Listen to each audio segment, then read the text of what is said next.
Hello दोस्तों, आज हम दो चर वाले रैखिक समीकरण क्लास 10th एनसीईआरटी चैप्टर 3 का फार्मूला सॉल्व करेंगे जो एग्जाम में आता है, ऑब्जेक्टिव और सब्जेक्टिव।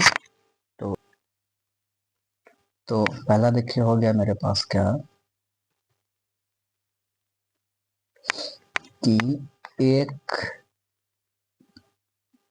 रेखा किसी दूसरे रेखा को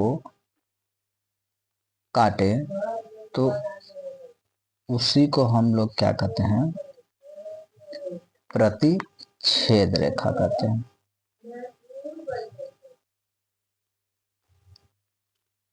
प्रतिच्छेद रेखा।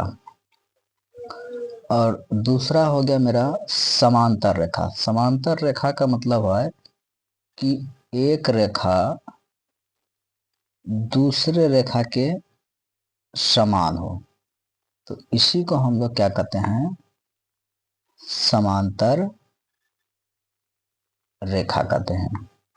और तीसरा हो गया मेरा समपाती। समपाती का मतलब होता है कि एक रेखा उसी पर हो, मतलब एक ग्राफ का जो रेखा हो उसी पर खिंचा हो, उसी को हम लोग क्या कहते हैं, समपाती रेखा।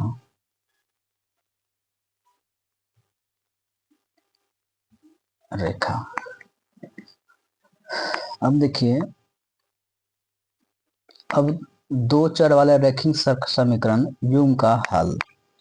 तो ये हो गया दो चर वाले रैखिक समीकरण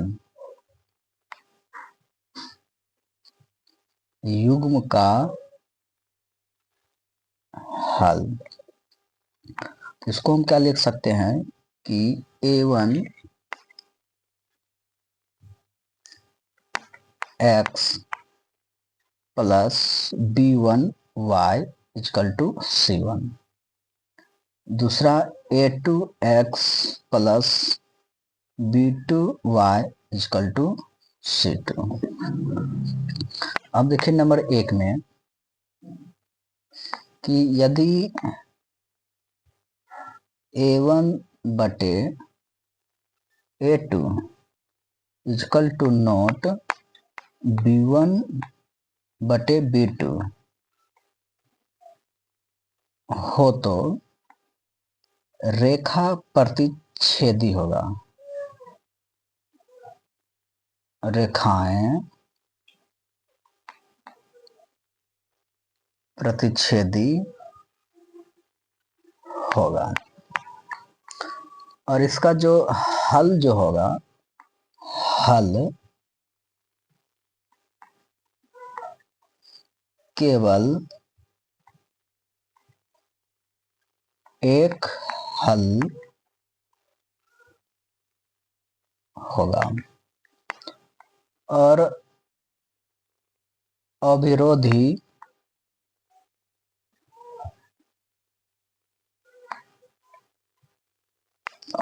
समीकरण होगा, नंबर 1। और इसको हम लोग कह सकते हैं अद्वितीय हल। फिर क्या कह सकते हैं, प्रतिच्छेद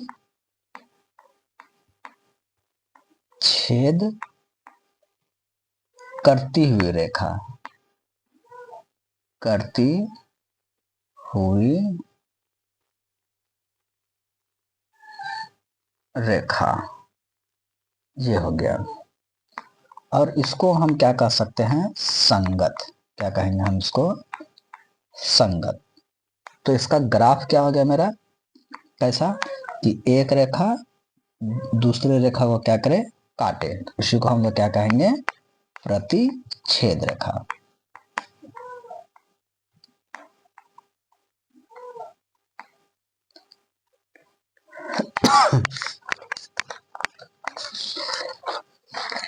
अब देखिए तीसरे दूसरा नंबर में देखिए है क्या कि यदि a1 बटा a2 इजकल टू b1 बटा b2 is equal to note c1 बटा c2, ये करा a1 व a2 बराबर b1 और b2 के है, लेकिन b1 और b2 बराबर नहीं है c1 व c2 के। तो रेखाएं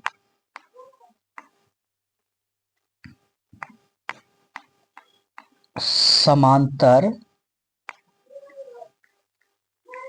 एवं कोई हल नहीं होगा, कोई हल नहीं होगा। और इसको तब इसका जो होगा वो क्या हो जाएगा मेरा, वो संगत। और ये हो जाएगा मेरा समांतर रेखा। और इसका देखिए 3 को हो गया, बन गया।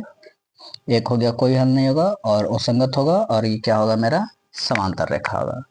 और इसका ग्राफ कैसा होगा, ग्राफ समांतर कि मतलब कि एक रेखा दूसरे रेखा के क्या हो, बराबर हो। इसको हम लोग क्या कह सकते हैं, समांतर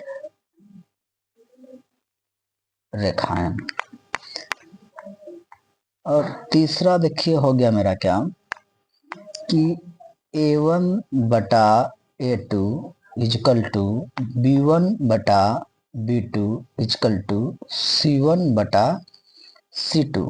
इसको हम लोग क्या कहते हैं, समपाती रेखाएं।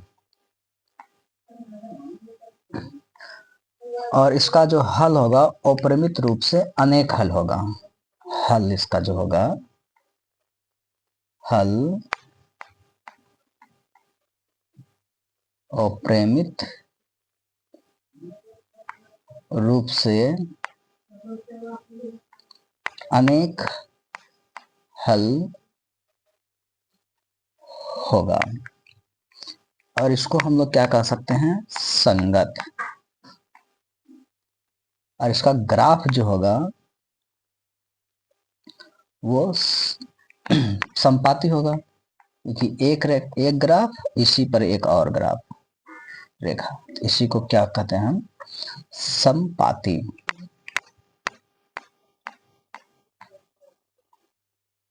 रेखाएं।